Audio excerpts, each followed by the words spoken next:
those of you who are on Zoom, is the audio good?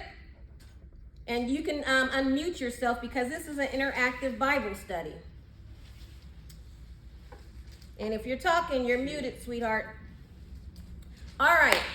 So we see last week we were in chapter 2, right? Mm-hmm. Y'all remember what we were talking about? Yes.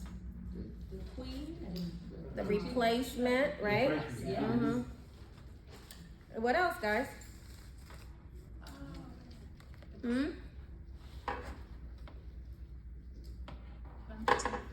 Well, he seek counsel. We saw that he sought counsel before he made the decision to. He made sure he was over.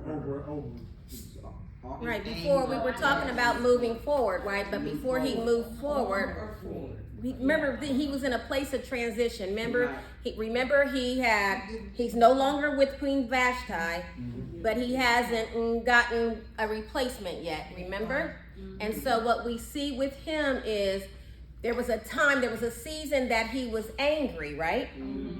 And while he was angry, there was nobody made a suggestion for him to move on. It wasn't until it said that when his anger subsided, then his attendants made a suggestion, basically nudging him, if you will, that it was time to move on. He had spent enough time being angry. Now that the anger had subsided, he is now the attendants were giving him a proposal that it's time for him to move on, and they suggested that he find a replacement. And remember, he was in agreement with it.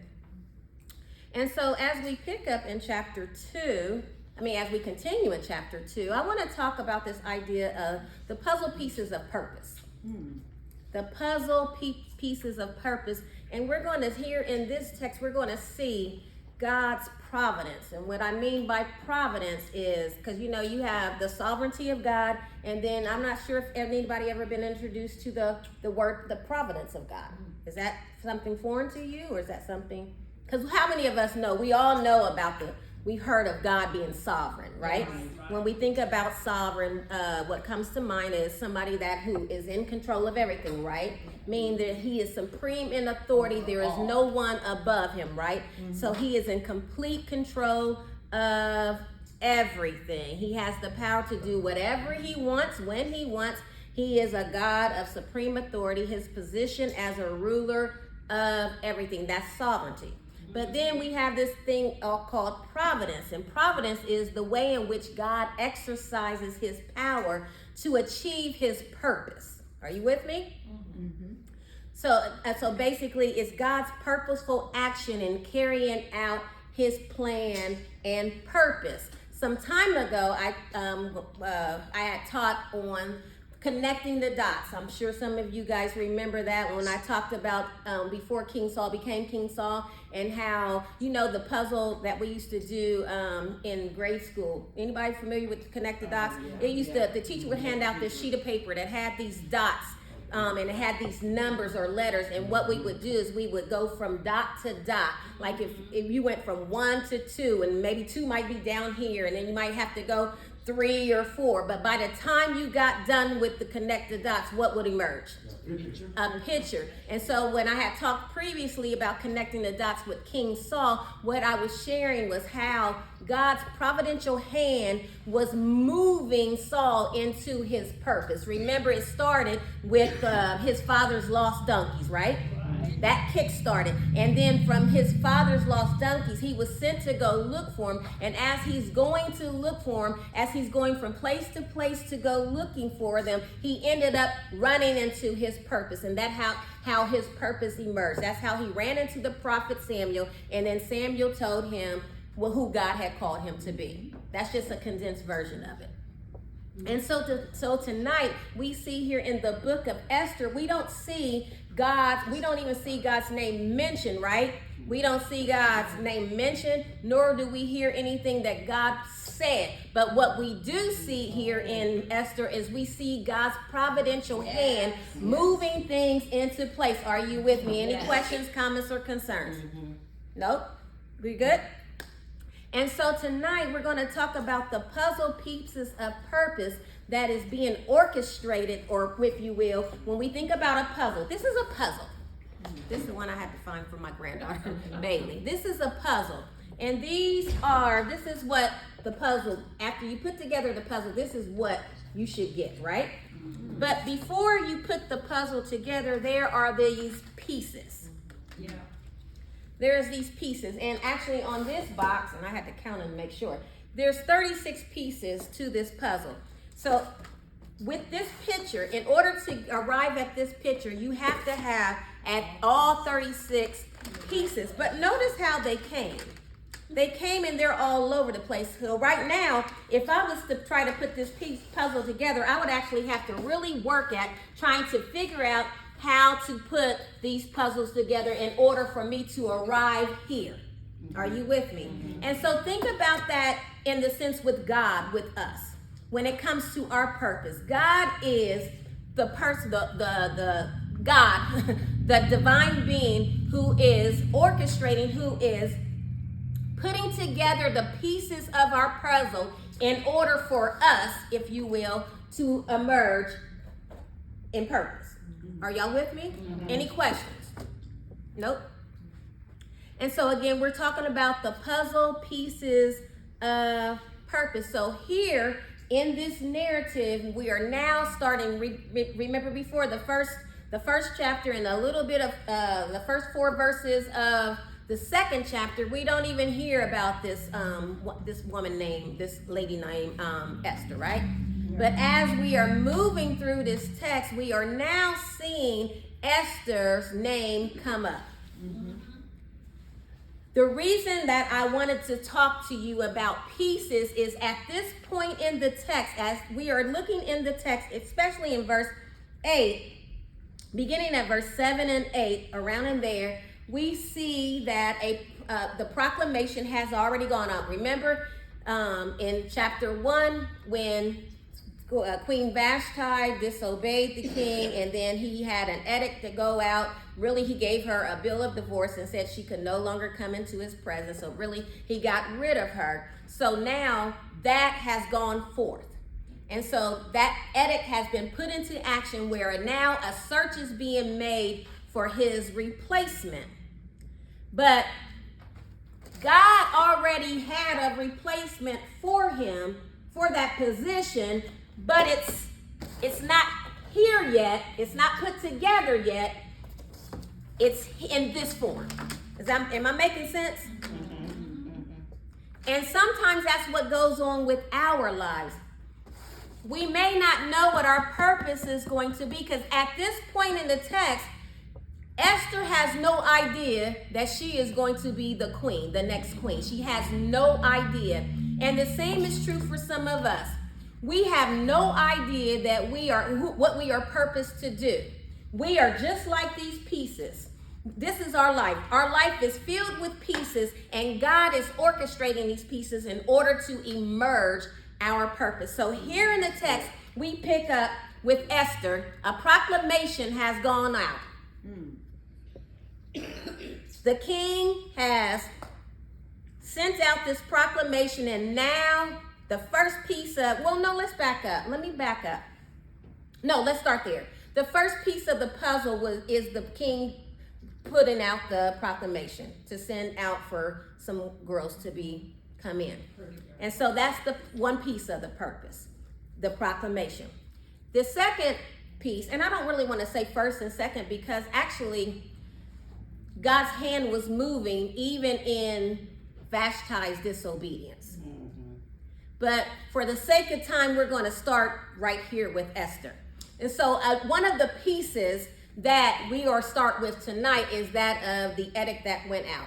He is now in search of a replacement. So that is God's providence that is at work in this text.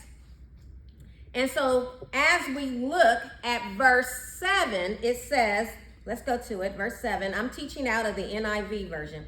It says, Mordecai had a cousin named Hadassah, whom he had brought up because she had neither father nor mother. This young woman who was also known as Esther, had a lovely figure and was beautiful. Mordecai had taken her as his own daughter when her father and mother died. So we see here another piece of the puzzle. Another piece of the puzzle of purpose is the death of her parents. And that's what happens with us throughout life.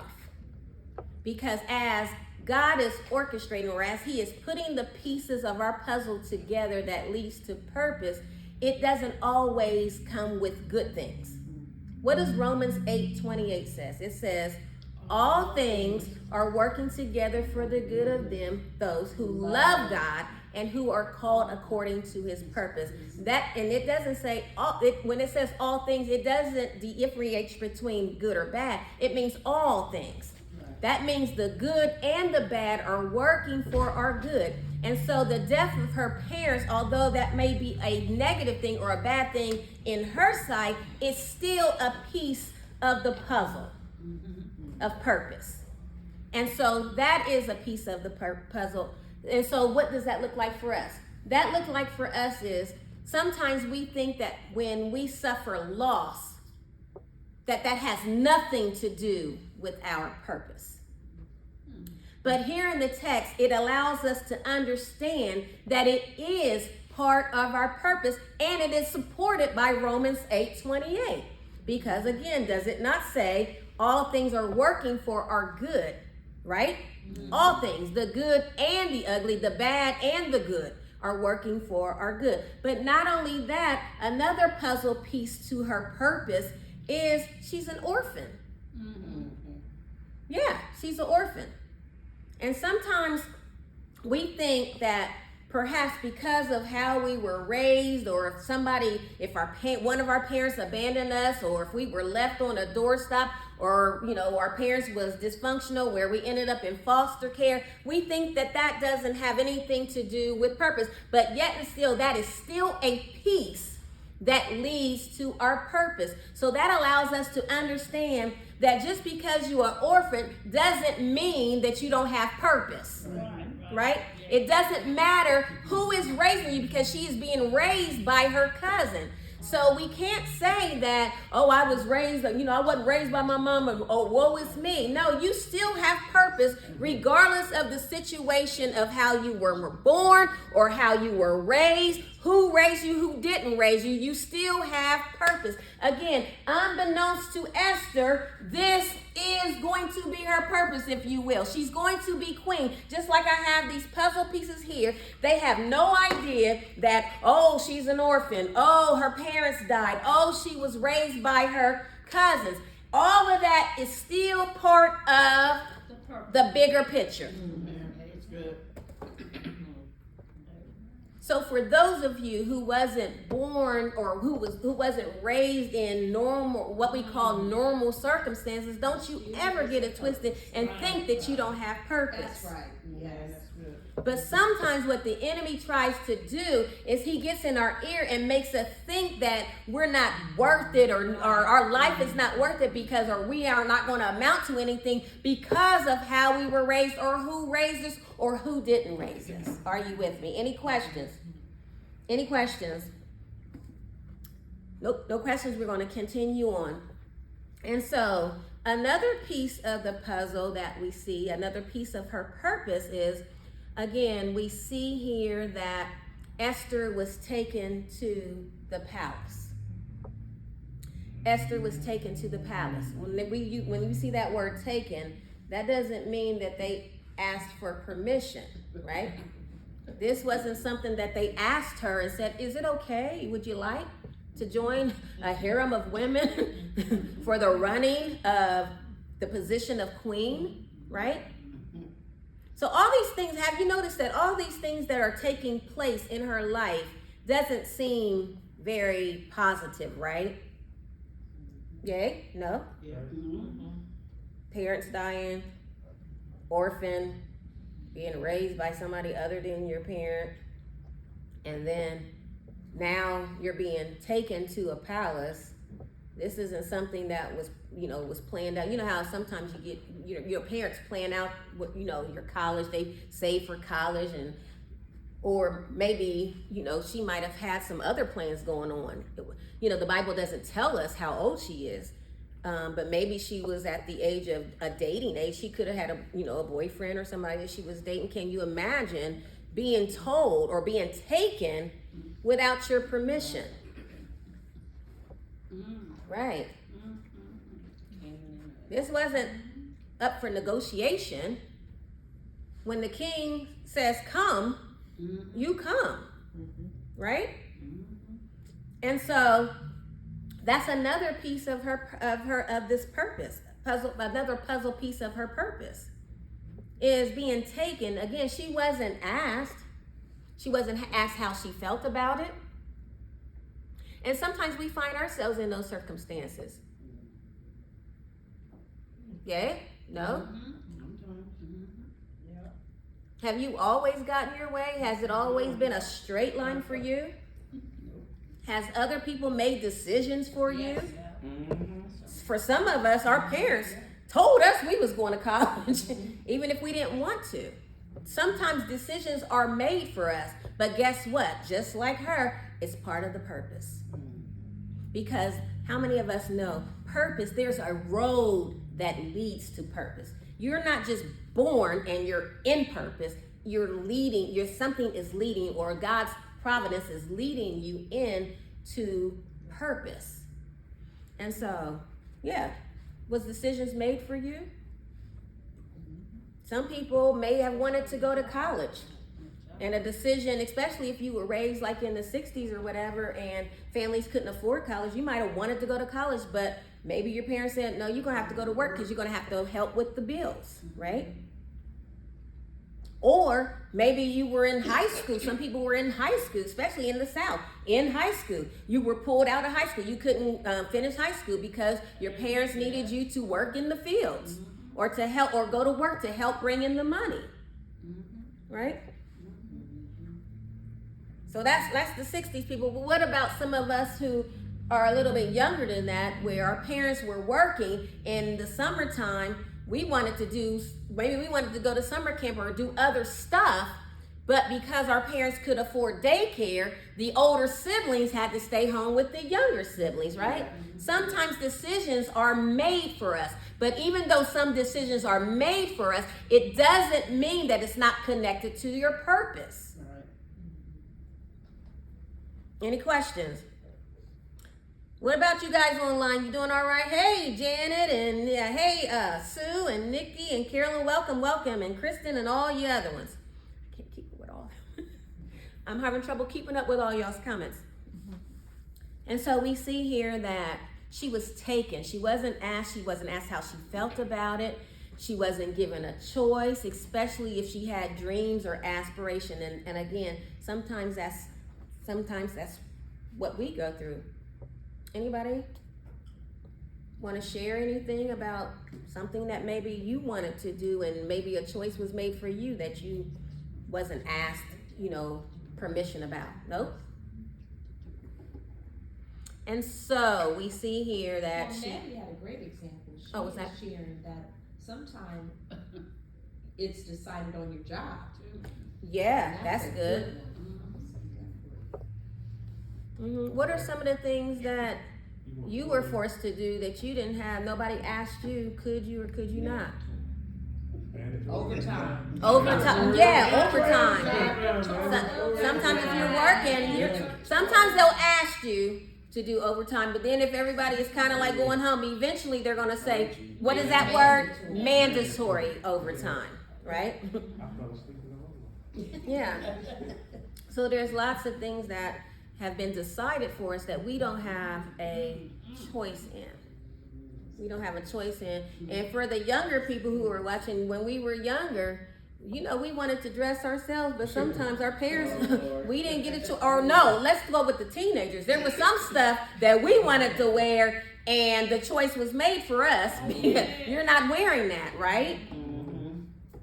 So again, She, one of the pieces of the puzzle pieces of her purpose was she was taken to the king's palace, and again, she didn't have a choice. There was no choice was given. They didn't ask her what she felt about it, or how she, or what she thought about it. And oftentimes that's what happens with us. We're not asked, how do you feel about something? And that's a truly jacked up thing, right? Is when somebody don't even ask you, how do you feel about it? What is your opinion on it? It's not always easy for people to, it's not always an easy thing to allow other people to make decisions for us. But again, even though this was something that was done without her permission, it was still another piece to her purpose. But not only that, she was pulled away from her comfort zone. You know, living with her uncle and being raised by her uncle outside of the palace walls, that's all she knew, right? But now she's being taken to a place that she knows nothing about. Have you ever found yourself in a place that you know nothing about? Sure. You know, have you ever been, or maybe you, here's one. Have you ever applied for a job, got the job, but then after about 6 months, they decided to move you, oh, you're a better fit over here. But I didn't apply for that. Yeah. But, the company is doing some reorg, when the company is doing some reorg, or they're phasing out your area and you have to try to get a job somewhere else, or you're being told, well, here's what we have to offer. You either take it or leave it. And so here she is, she's going into some place, she's being taken to a palace that she knows nothing about, but yet still, it's a piece to her purpose. Are you on a place in your job? Are you in a position in your job that is uncomfortable? It's unfamiliar. Are you being asked by management to step into a role that is very uncomfortable, is very foreign to you? Are you being asked in your church to serve in a capacity that is, I don't know, I've never done that before? But could it be that you're being asked that? Could it be that it is God's providence moving you because that's the piece that is needed to go to be, that is a part of your purpose? Because sometimes we think purpose, the road to purpose is easy. It's not always easy. The road to purpose comes with some uncomfortable times in our lives. It requires us to navigate some spaces that we're not comfortable with. Again, she's leaving what she knows and is going into some unfamiliar territory. Has that ever been your story? Yes. What are you resisting that is a piece to your puzzle? Because again, all of this, think about this, all of this stuff that's going on, she has no idea. She's not queen yet, right? Eventually we will see that she is going to be in that position, but all these pieces is the road that is leading to that purpose. But notice, she's not the only person being taken to the palace. There's a slew of women being taken to the palace. So she has no idea that she's even going to be chosen.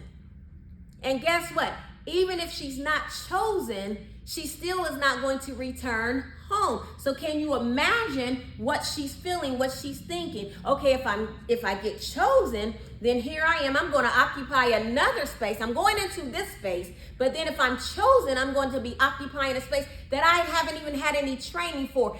And guess what happened to the one before me? Yeah. Is that going to be my fate if I'm chosen? So can you imagine what this young girl is experiencing and what she's feeling to know that now she's being taken from her comfort zone and placed into a place that's uncomfortable? There's this territory that she's never occupied before. But yet, in God's providence, it's a peace. So, can we imagine what she may be thinking, what she may be going through?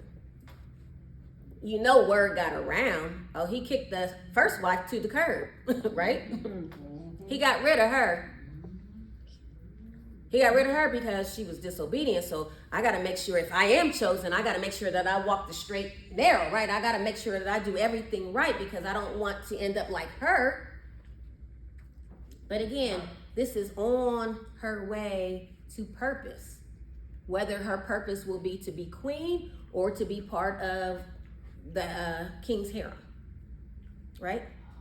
And so we see that a piece to her purpose, a puzzle piece to her purpose was being taken out of her comfort zone and being taken into a place of unfamiliar, being taken to a place that she's not familiar with. Everybody good? Yes. All right. Hey, Carolyn. And so we see we're talking about the puzzle pieces of purpose, meaning we're talking about how God, in God's providence, how he is moving Esther into purpose. And the same God that is moving Esther into purpose is the same God that moves us into purpose. And as we've been talking about it, we notice here that purpose, the road to purpose, is not always an easy path, right?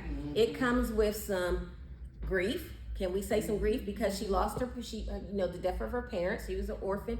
It comes with being uncomfortable, right? It comes with not being able to make your own decisions. There's going to be times where decisions are going to be made for you. So not only that, we see that she's now been taken to the palace in verse 8, right? She's been taken to the palace. And then we see that while she's in the palace, she ends up pleasing she's being handed over to a man named Haggai, who is over the women who are coming in. And it also says that Esther was beautiful and she had a nice shape. So if I was to use slang, somebody would say she was a baddie, right? But she was beautiful and she had a nice figure. And so she pleased Haggai, meaning that she won his favor.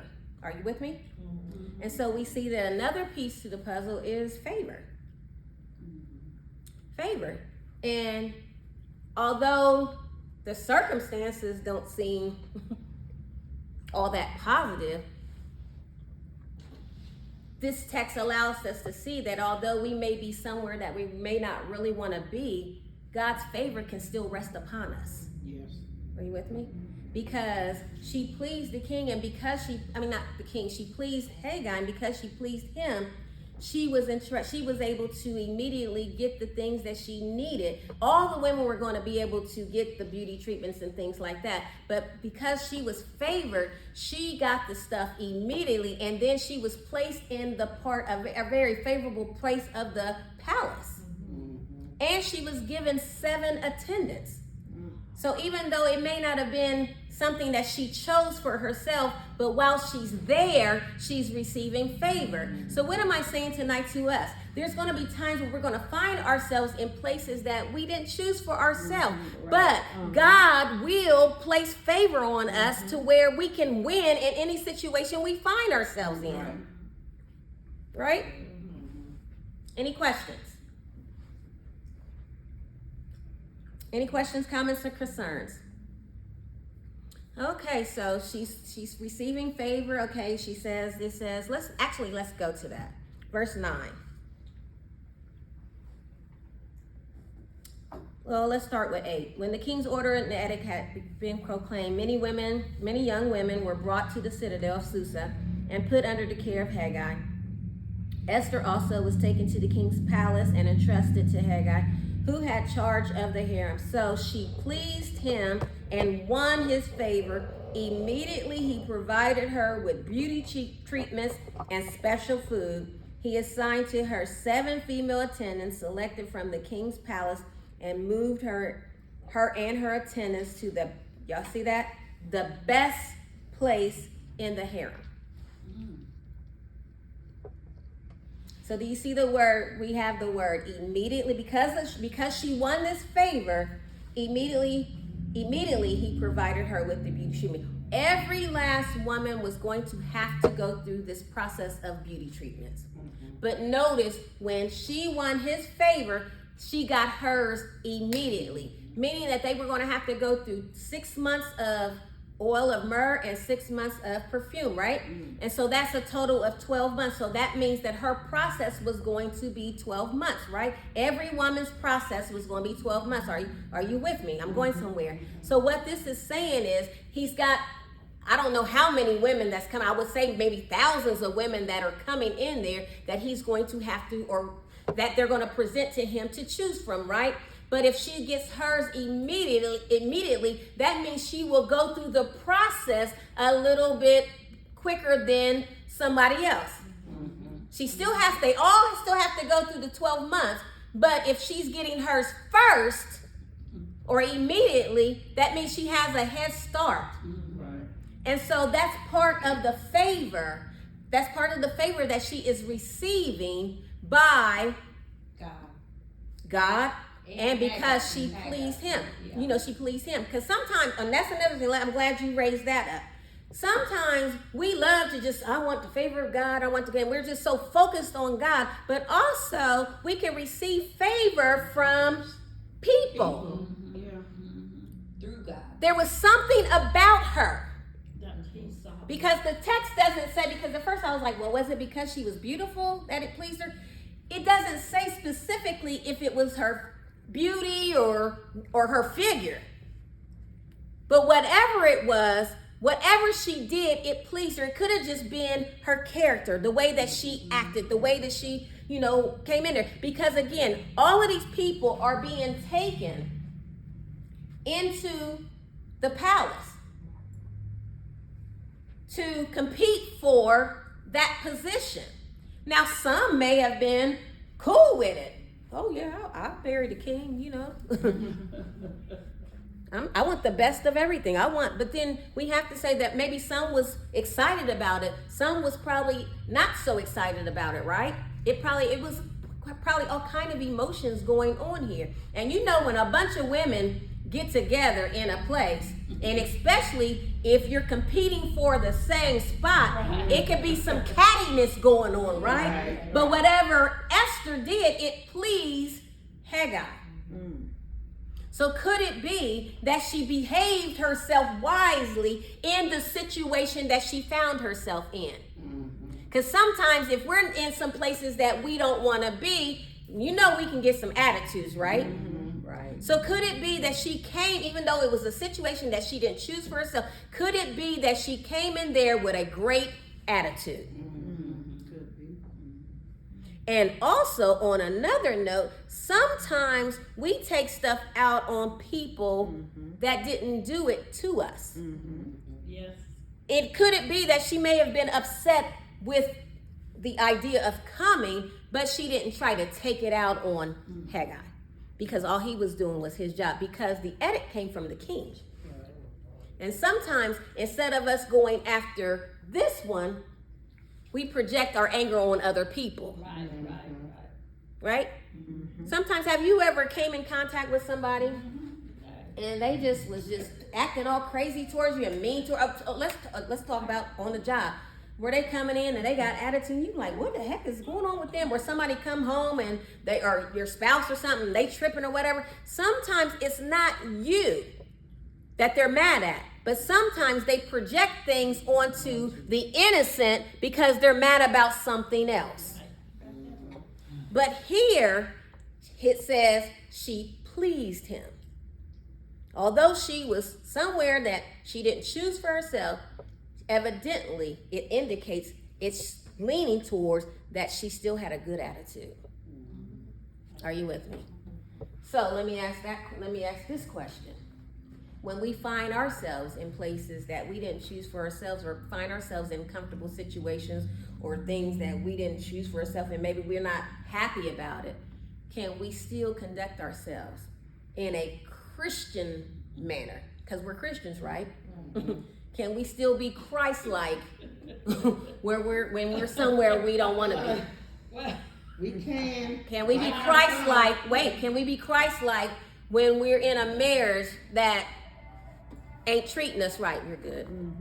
I done heard popcorn crunching before, you're good. Can we still be Christ-like when we don't like where we're at? Because some of us, if truth be told, some of us is in marriages that we don't like to be in. But can you still be Christ-like? Some people are on jobs that they don't want to be on. But because you can't find another one, can you still be Christ-like? Or can you still be Christ-like? Because you know how we do. When we don't like a job for a long time and then we finally find one and we get ready to leave. And then we start talking smart to the manager, and because I got another job anyway. Can you exit right? That's good. Ooh. Can you exit right? Can you exit right? That's the thing right there. Can you exit right? Now, sometimes we can. What about those people that they say when they hit for the lottery, they quit their job and all that? But see, the right thing, the Christ way to do it is if you have a job and you hit the lottery, what you ain't supposed, you shouldn't be playing no lottery, no way. But if you do, if you hit the lottery, are you gonna get it 2 weeks or you just ain't gonna show up? Right? Right? I ain't coming back. Right. So yes, so can we be Christ-like?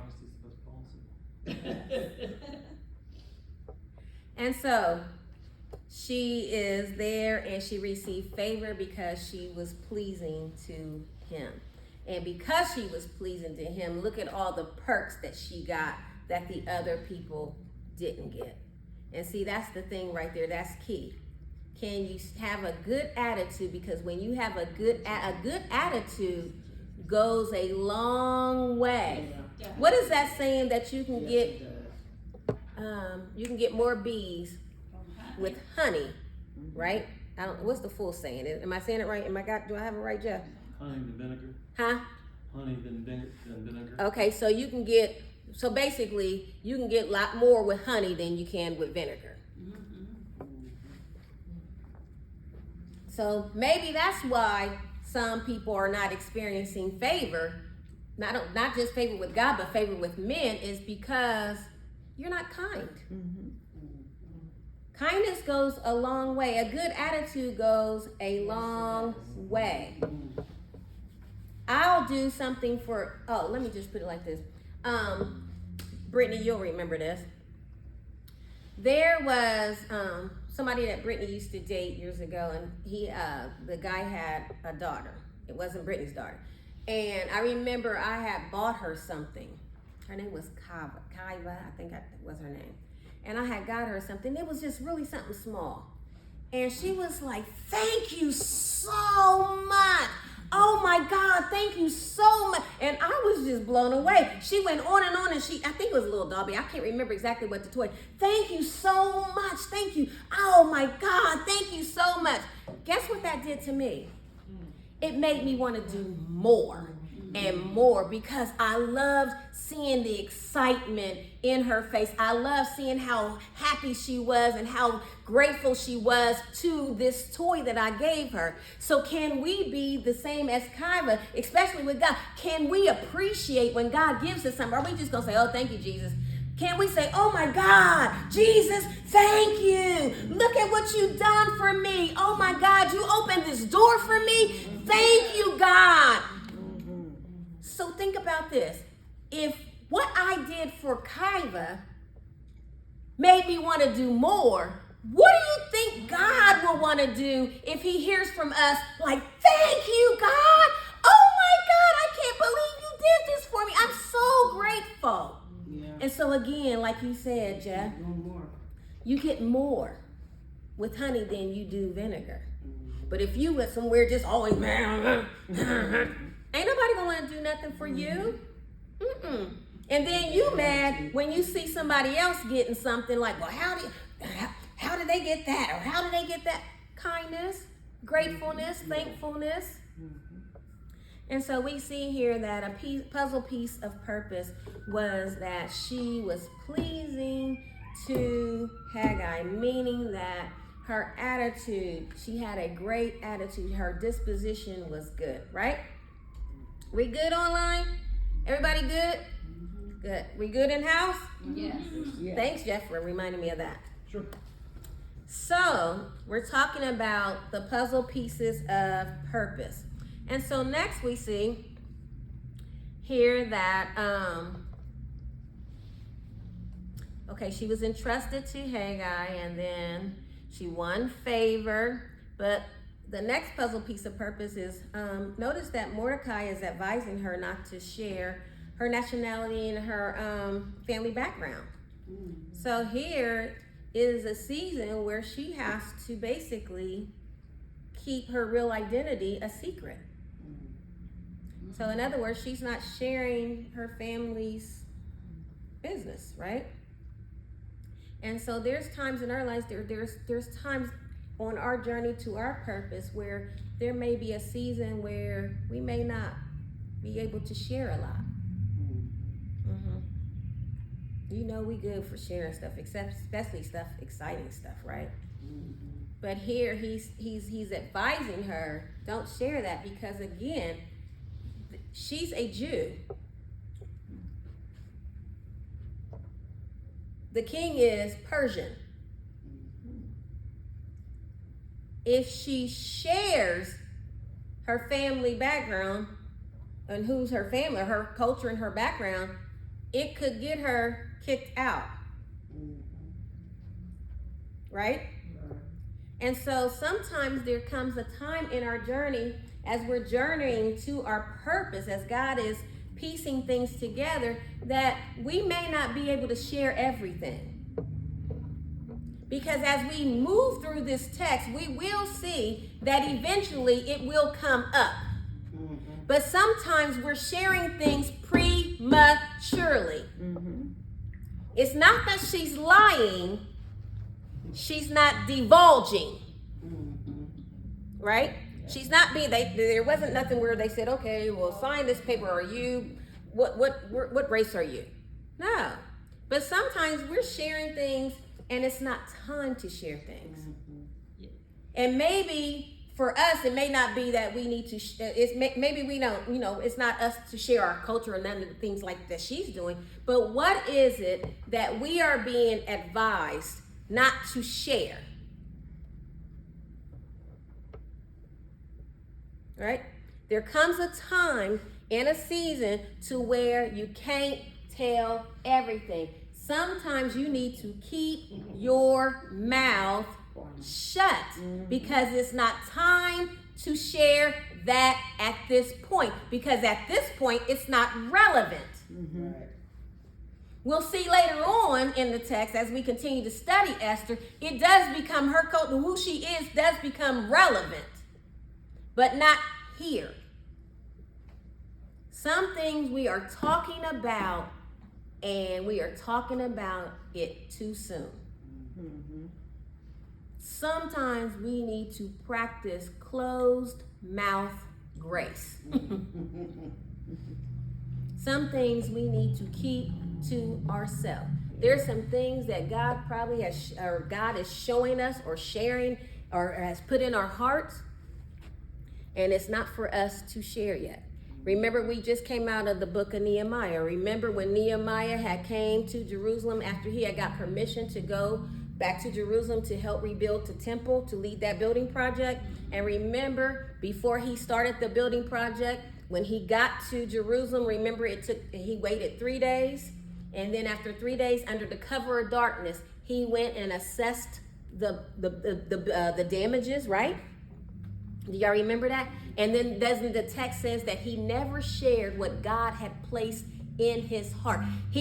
At that point, it wasn't until he already had scoped out the damages and he assessed the situation, he assessed what he was going to need and all that stuff. It wasn't until after he was done with that he gathered the people that was going to be doing the building, and that's when he shared what God had put on his heart. Again, it's not that we can't share it, but sometimes we need to hold on to it until it's time. We need to hold on to it for the right time. Did y'all hear I said right? I didn't say, I want to say both, right and right. RIPE, because sometimes if we try to share things and it's in an unripened season, it could be disastrous for us. Yeah. Yeah. Are you with me? Mm-hmm. I see y'all's brains is turning. And so we have to be careful with that. So she wasn't sharing things that she was not supposed to share. And that was another piece of the puzzle, is keeping your mouth shut. And so we see here that another puzzle piece of purpose is, remember, she's being prescribed 6 months of oil of myrrh and 6 months of perfume. And so that's another part of the puzzle piece, is the process. She has to go through the process. Every one of us on our way to purpose, there is this thing called process. And process is something that a lot of us hate.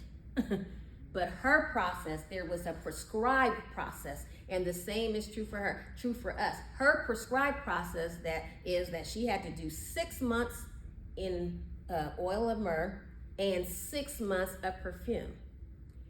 Our process that God has for us in order for us to arrive at purpose, in order for our purpose to emerge, just like with this picture on this puzzle, our process has to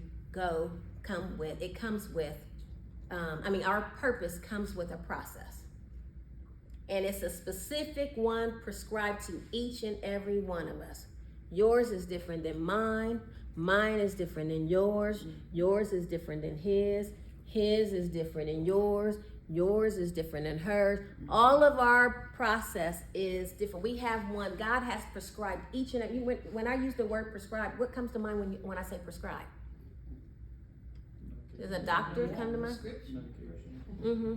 And when we think about a prescription, although some of us do it, your prescription is your prescription, right? You shouldn't be. I can't give you a prescription and then you pass it to Monica, right, Jeff? That's illegal. That's illegal, right? Right. You can't do that. And Lisa, you can't get your prescription and then try to pass it to Dominic. Your prescription is your process is your process. When you had your situation, I ain't gonna call your name on camera because I don't want everybody to know who I'm talking about. When you had your situation, there was a prescription that your doctor had to take you, that your doctor gave you, right? I didn't have that situation. I didn't have that physical situation. So what do I look like following his process? Mm-hmm.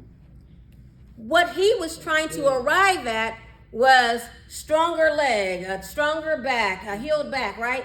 If I don't have that going on with me, why would I go down that road? Why would I take that process? No, your process is your process. And so that was a piece of her process, is as she is on her way to purpose. But here's another one. And we'll wrap it up here.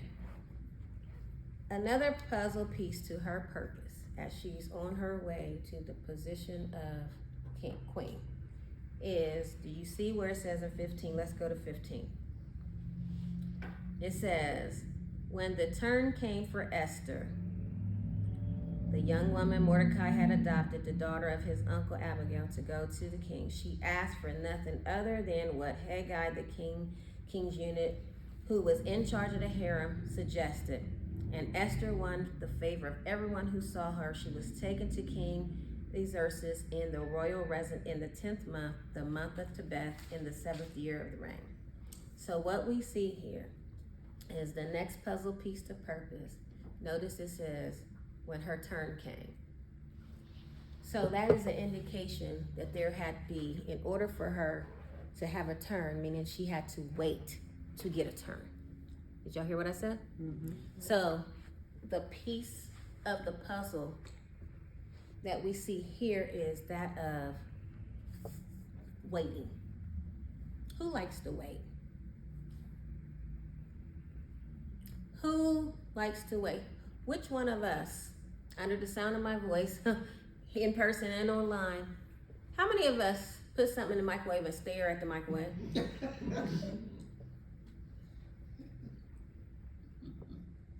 I know when I was making that popcorn for us last week, I stood there and watched. It was for 2 minutes and 30 seconds.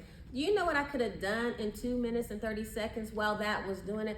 But sometimes we're in such a hurry. Or how many of us turn on the microwave for, let's say, 2 minutes, but you open it up at 1 minute and 30 seconds? It ain't ready yet. Right. We don't like to wait.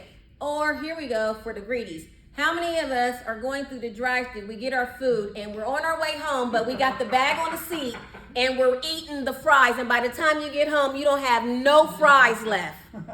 Because you know why? We have trouble waiting. Right? How many of us have been that person, don't even raise your hand, that in traffic, the emergency lane, your exit is right there. You use the emergency lane to go around everybody else. You know why? Because you don't like to wait. But waiting is a puzzle piece to purpose. She's at the place now to where it is, she's watching people go in. Her turn hasn't came yet. But notice what she doesn't do. She don't try to take her cell phone in there. She bet not. Right? Because it wasn't her turn. But we notice that she doesn't do it. But do we? Do we not like to wait our turn? Some of us, we done skipped people in line. Let somebody have their back turned and they didn't see you come up. You're going to sneak in line. And so that's a part of the puzzle piece, is that she waited her turn. And then after she waited her turn, notice I said she was taken to the king, meaning she didn't take herself. And that's another part, or that's the last piece of her puzzle to purpose. Because she waited her turn, and then she waited to be taken. She didn't go out of turn. She waited her turn, and then she didn't take herself. And so that concludes our Bible study time tonight. Bible study. Pieces to purpose. Puzzle pieces for purpose.